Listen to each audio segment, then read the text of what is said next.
En cette période de forte chaleur, la baignade est de rigueur, mais elle a parfois des conséquences dramatiques. Depuis le début du mois de juillet, il y a eu en France 91 baignades mortelles, dont 37 en mer. Il faut donc redoubler de vigilance, mais à la plage de Merlimont, dans le Pas-de-Calais, les moyens manquent. En raison de restrictions budgétaires, il n'y a plus que 2 CRS au lieu de 6. Depuis de nombreuses années, en fait, il y a un plan de démantèlement progressif des CRS sur les plages, donc ça affecte forcément la sécurité, alors que nous en avons besoin de plus en plus. Alors sur plusieurs aspects, bien sûr la sécurité physique des personnes par rapport à la mer et à ces aspects dangereux, mais aussi par rapport à la sécurité publique sur les plages, puisqu'il y a quand même des faits délictueux et de comportements inciviques de plus en plus fréquents. Il est donc important de rappeler les mesures de sécurité. Ne partez par exemple jamais vous baigner seul.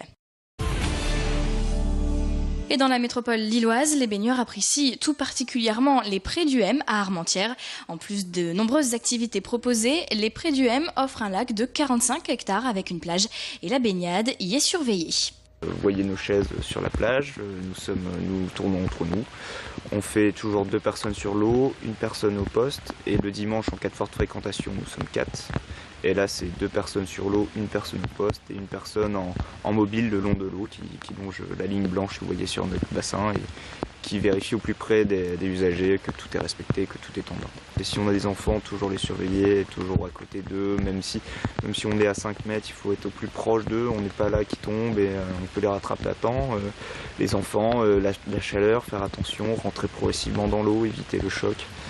Et voilà, quoi. Enfin, c'est des choses bêtes, mais si on ne sait pas nager, on ne dépasse pas le petit bain, on reste loin à pied, parce que là on est dans un bassin où on ne voit pas le fond, donc on a toujours ce risque-là. Donc vraiment, vigilance, et on est là pour leur rappeler. Au mois de juillet, les Prés du M accueillent entre 2500 et 3000 personnes par jour. Le port du voile à l'université est remis en question. Dans un nouveau rapport, le Haut Conseil à l'intégration propose d'interdire les signes religieux dans l'enseignement supérieur et donc le voile islamique. Une proposition polémique qui a déjà soulevé de vives réactions chez les syndicats étudiants de la métropole lilloise. Mais pour le syndicat Sud-Lille, le problème est ailleurs. Il dénonce une proposition électoraliste et demande à ce qu'on s'intéresse à ce qui nuit vraiment à la laïcité. Notre réaction est simple. Vouloir interdire le voile, en plus c'est spécifié clairement le voile dans le rapport, il faut arrêter de se voiler la face, c'est une mesure qui est complètement stigmatisante, islamophobe, et qui, à notre avis, relève plutôt d'une initiative complètement électoraliste que d'une véritable volonté politique de parler de laïcité à l'université. Il y a une loi dans les écoles, il y a à nouveau cette proposition qui pourrait déboucher sur une loi, alors que finalement, sur la question de la laïcité à l'université, rien n'est fait. On continue à subventionner des établissements privés confessionnels, à reconnaître leurs diplômes. Enfin, c'est totalement hypocrite. Du côté de l'Association des étudiants musulmans de France, ces lieux de prière ne sont pas un privilège. La résidence étudiante, c'est un lieu où l'étudiant doit pouvoir vivre son quotidien tel qu'il le vit dans son environnement originel. Tout doit pouvoir être mis en œuvre pour que l'étudiant se sente bien, pour qu'il puisse réussir dans ses études. Les salles de prière qui sont accordées, elles sont faites à la demande des étudiants résidents.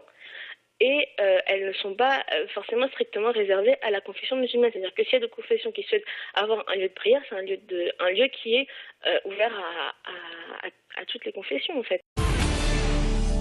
Et les musulmans du Nord font également parler d'eux outre-Atlantique. Le célèbre journal américain, le New York Times, a en effet consacré un article à Roubaix et à sa population musulmane particulièrement bien intégrée.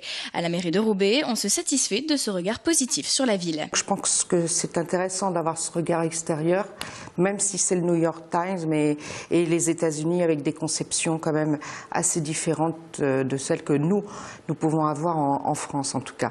Mais ça fait plaisir d'avoir ce regard extérieur qui est pas négatif comme souvent des fois on peut avoir un regard sur cette ville parfois fortement négatif pour des raisons qui ne sont pas forcément justes. Dans l'article, la journaliste souligne en effet les efforts de la ville pour réduire le sectarisme et les tensions qu'on retrouve ailleurs en France, et ce malgré un contexte économique peu favorable dans la ville.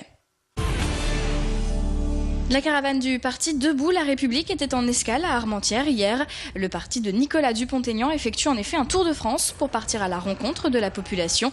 Même si les prochaines élections n'auront pas lieu avant octobre 2014, le but est de mieux diffuser les idées du parti souverainiste, encore peu connu du grand public. Ce qui ressort de tout ça, c'est un accueil extrêmement chaleureux.